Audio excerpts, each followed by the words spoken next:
नमस्कार, स्वागत आप सभी का के हरियाणा पे। इस वक्त तस्वीरें हम आपको कालांवाली की दिखा रहे हैं, जहां आपको बता दें कि इंडियन नेशनल लोकदल पार्टी की ओर से उम्मीदवार अजीव सिंह के समर्थन में चुनाव प्रचार करने के लिए रानिया से विधायक अर्जुन चौटाला जो है वो यहां पे पहुंचे हैं। इससे पहले अगर बात करें तो उनके कार्यालय का उद्घाटन करने के लिए अर्जुन चौटाला की माता जो है वो अगर बात करें तो कांता चौटाला यहां पे पहुंची थी। और उनके बाद अगर बात करें तो डोर टू डोर चुनाव प्रचार करने के लिए उनका समर्थन में वोटों की अपील करने के लिए अर्जुन चौटाला जो है वो यहाँ पे पहुंचे हुए हैं।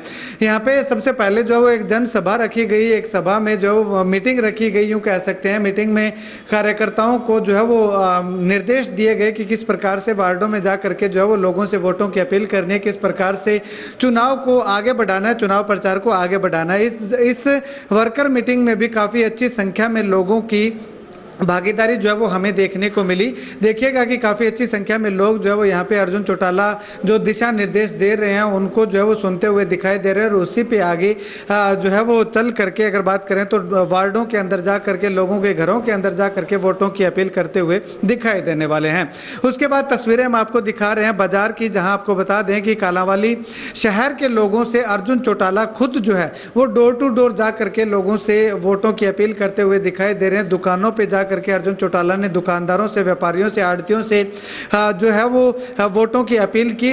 लगातार 1 से 1.5 घंटे तक अर्जुन चौटाला जो है वो बाजार में जो है वो वोटों की अपील करते हुए दिखाई दिए। और पूरा बाजार जो है वो कालांवाली का जो है अगर बात करें तो उसमें जो है अर्जुन चौटाला ने डोर टू डोर जा करके वोटों की अपील की है। इसी संदर्भ में अगर बात करें तो जो पीछे विधानसभा के कैंडिडेट रह चुके हैं मास्टर गुरतेज सिंह, वो उनके साथ जो है वो लगातार कंधे से कंधा मिला करके चलते हुए दिखाई दे रहे हैं। जिला अध्यक्ष की बात करें तो जिला अध्यक्ष जो हैं वो जसवीर सिंह जस्सा जो है वो दिखाई दे रहे हैं। और प्रत्याशी खुद जो हैं अजीव कुमार, वो यहाँ पे जो है वो उनके साथ वोटों की अपील करते हुए दिखाई दे रहे हैं। और उसके साथ साथ अगर बात करें तो जसविंदर सिंह बिंदु, वो जो है वो अर्जुन चौटाला के साथ अजीव सिंह के समर्थन में वोटों की अपील करते हुए, प्रचार करते हुए दिखाई दे रहे हैं। कुल मिलाकर के यूं कहें कि कालांवाली का इनेलो का पूरा कुनबा जो है वो जिला अध्यक्ष के साथ और अर्जुन चौटाला के साथ जो है वो अजीव सिंह को मजबूती देने के लिए लगातार मैदान में उतर चुका है। खैर, आने वाले समय में क्या कुछ होता है वो तो आने वाला वक्त बताएगा। और इस दौरान जब अर्जुन चौटाला से बातचीत की गई तो अर्जुन चौटाला क्या कुछ कहते हैं, सुनिए। देखिए जी, इन लोगों को हमेशा से कालांवाली में हमेशा एक बहुत बढ़िया रिस्पॉन्स मिला है, क्योंकि हमारा पारिवारिक नाता इस शहर के साथ बहुत पुराना है। और खाली पारिवारिक नहीं, जितना एक चौधरी देवीलाल जी के राजनीतिक जीवन का जो नाता है वो इस शहर के साथ जुड़ा हुआ है। मेरे पिताजी भी जब विधायक थे तो उस समय भी यहाँ इस शहर के साथ बड़ा उनका मजबूत नाता रहा। और अजीव जी का भी इस शहर के साथ बड़ा पुराना नाता है। उन्होंने भी 2010 के अंदर चेयरमैनी संभाली थी, शहर को संभालने का काम किया। और इनेलो की कार्यकाल के अंदर इस शहर के अंदर सबसे ज़्यादा विकास हुआ। वरना आज के दिन तो ऐसे हालात हो गए हैं कि जैसे कि मैं कह रहा था, सब डिवीज़न घोषित होने के बाद भी यहाँ पर अब तक सब डिवीज़न की बिल्डिंग तक नहीं बनी। ये तो कोई छोटी चीज़ नहीं है, कोई बड़ी चीज़ नहीं है। अगर सरकार चाहे तो 1 एकड़ ज़मीन अलॉट करके बड़ी शानदार सी बिल्डिंग बना सकती है, और कोई बहुत लंबा चौड़ा बजट भी नहीं चलता चाहिए इसके लिए। लेकिन ये ना कराना सरकार की एक मानसिकता आपको दर्शाने का काम है। अतुल, 11 साल से बीजेपी की सरकार है, लेकिन यहाँ नशे से बुरे हाल हैं, पानी की बड़ी दिक्कत है लगभग ज़्यादातर वार्डों में, तो कैसे देखते हैं आप? सबसे बड़ी समस्या है, सबसे बड़ी तकलीफ आज के दिन ये है कि गूंगी बैरी सरकार इस प्रदेश के अंदर बनी। और आप एक चीज़ देखिए जी, इस बीजेपी ने तो एक, आप यूँ समझो, एक धंधा बना रखा है कि बिना खर्ची और बिना पर्ची के ये कोई काम करते ही नहीं है। ये जो ऊपर से कितना ही बोलते, सबसे ज़्यादा अगर कोई खर्ची पर्ची किसी ने करी है और ईमानदारी से खर्ची पर्ची किसी ने करी है तो वो बीजेपी ने। हर चीज़ में प्राइवेटाइजेशन करना, हर चीज़ में टेम्परेरी ठेके देना, युवाओं को रोज़गार कम करना, ध्यान ना देना। हमने विधानसभा के अंदर लगातार ये मुद्दा उठाने का काम करा कि घर का जो पानी है उसके अंदर कैंसर करने वाले पदार्थ जो है वो पाए गए हैं। उसके अंदर फ्लोराइड की मात्रा बहुत पाई गई, यूरेनियम की मात्रा बहुत पाई गई। लेकिन इस सरकार ने कहीं पर भी उस पर सुनवाई करने का काम नहीं करा, कहीं पर भी उस पर गौर करने का काम नहीं करा। बीजेपी सरकार केवल अपनी पीठ थपथपाने का काम करती है, लोगों को जात पात और धर्म के नाम पर बांटने का काम करती है। बीजेपी लगातार कह रही है कि नशा हम खत्म कर रहे हैं, और अभी पीछे मुख्यमंत्री आए थे, सिरसा में 40 बेड का हॉस्पिटल भी अनाउंस करके गए थे। लेकिन सबसे बड़ा सवाल ये है कि 11 सालों से लगातार ये मैराथन करवा रहे हैं और ये हॉस्पिटल ही खोले जा रहे हैं, तो क्या लगता है समाधान क्या होना चाहिए?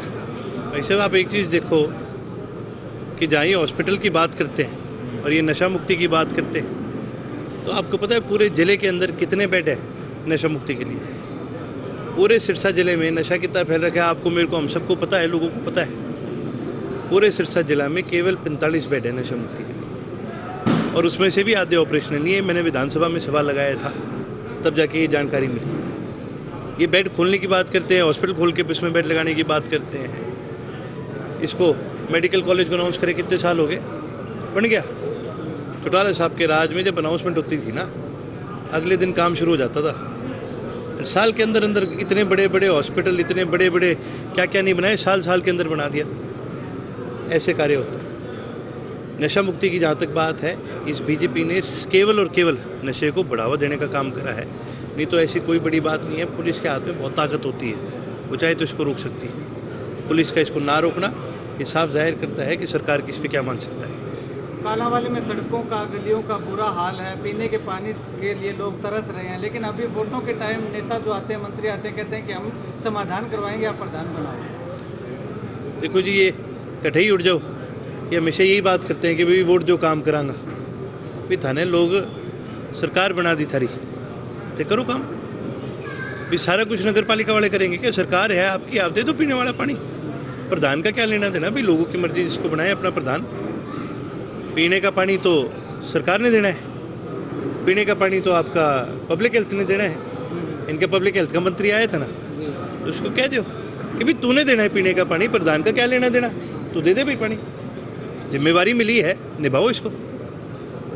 अभी मंत्री आए थे किशन बेदी, उनसे बातचीत करके आए हैं, तो उनका कहना है कि यह तो प्रधान जितवा दो, नहीं तो बाद में काम लेके आओगे तो फिर किस हिसाब से काम करेंगे आपके।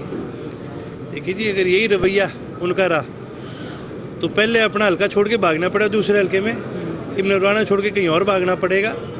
और लोग जानते हैं जब आदमी हल्का बदल बदल के जाता है तो ज़्यादा दिन तक उसको सहन नहीं करता। ये सरकार, ये आपको भी पता है और मुझे भी पता है कैसे बनी है। ये बीजेपी के कोई अच्छे कर्म नहीं थे जो ये सरकार बनी है, ये कांग्रेस के कुकर्म थे जिसकी वजह से ये सरकार बन गई। नहीं तो ना तो किशन बेदी जी आज कोई मंत्री होते, और मेरे को लगता है विधायक भी नहीं होते आज के दिन। अभी आपने संबोधन में कहा कि ईमानदारी से ठगी करते हैं, तो वो कैसे करते हैं? थोड़ा कोई एग्जांपल। बड़ा एग्जांपल आपको दूर जाने की जरूरत नहीं है। पिछली सरकार आपने देखी है, आप किसी भी ठेकेदार से पूछ लो जाके, सबके रेट सेट होते थे नहीं होते थे? तो ईमानदारी से एक रेट सेट कर रखा था नहीं कर रखा था इन्होंने। और उसी प्रकार से ये सरकार भी जो है लगातार छोटे जो व्यापारी हैं उनको परेशान करने का काम करती है। अब सरकारी दफ्तर चले जाओ, आपको कोई काम कराना हो, हर चीज़ में, हर महकमे में इन्होंने अपने रेट सेट कर रखे हैं। कहीं 5% है, कहीं 10% है, कहीं 15% है, कहीं 20%। तो ये ठगी है और क्या है। इधर कांग्रेस भी कह रही है कि ट्रिपल इंजन की सरकार बना दो, सांसद कांग्रेस का, विधायक कांग्रेस का, यहाँ पे प्रधान भी कांग्रेस का बना दो। देखिए जी, इंजन ट्रिपल का फ़ायदा क्या जब उस मोटर के अंदर पेट्रोल ना हो? पहले ये अपने इंजन तो संभाल ले, इसके अंदर तेल तो डाल ले अपनी पार्टी के अंदर। वहाँ इनका तेल निकला हुआ है, यहाँ पर इनका प्रधान नहीं बन रहा है। बिना ड्राइवर के इंजन का भी क्या काम। वहीं बीजेपी भी बात करती है डबल इंजन की। जिस सरकार का एक इंजन ही कामयाब नहीं, उसके दो क्या कामयाब होंगे? हमारी इकलौते इंजन की सरकार होती थी नेल्लो की, और पूरे स्टेट को हम खींचम खींच ले चलते थे। ये होती है सरकार। ये डबल इंजन ट्रिपल इंजन से कुछ नहीं होता। चलो धन्यवाद जी।